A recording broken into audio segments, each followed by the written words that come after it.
بسم اللہ الرحمن الرحیم والفجر۔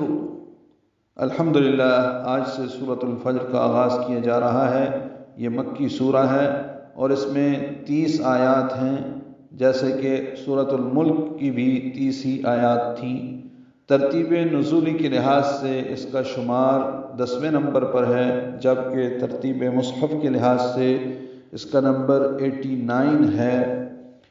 تو شروع کرتے ہیں اللہ کے نام سے جو نہایت مہربان ہمیشہ رحم فرمانے والا ہے۔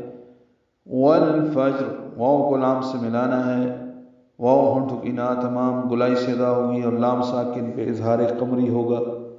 فا کی وجہ سے، فا حروف قمری میں سے، فا کو جیم سے ملانا ہے، جیم ساکن ہے، اس پہ قلقلہ ہوگا۔ جب را پر وقف کریں گے تو ایک تو را کو پر پڑھیں گے، دوسرا را ساکن ہو جائے گی، زیر ختم ہو جائے گی، والفجر اور پر پڑھی جائے گی۔ ملانے کی صورت میں را کے نیچے زیر ہے، وہ باریک پڑھیں گے، یعنی والفجری، را زیر ری پڑھیں گے۔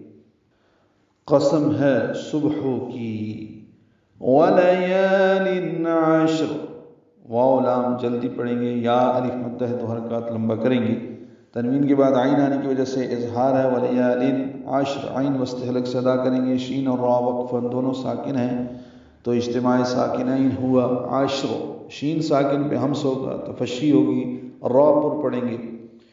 اور ملانے کی صورت میں را کے نیچے دو زیریں ہیں، تنوین کے بعد واو آنے کی وجہ سے ادغام کرنا ہوگا، یعنی عشریں پڑھنا ہوگا اور را باریک پڑھیں گے۔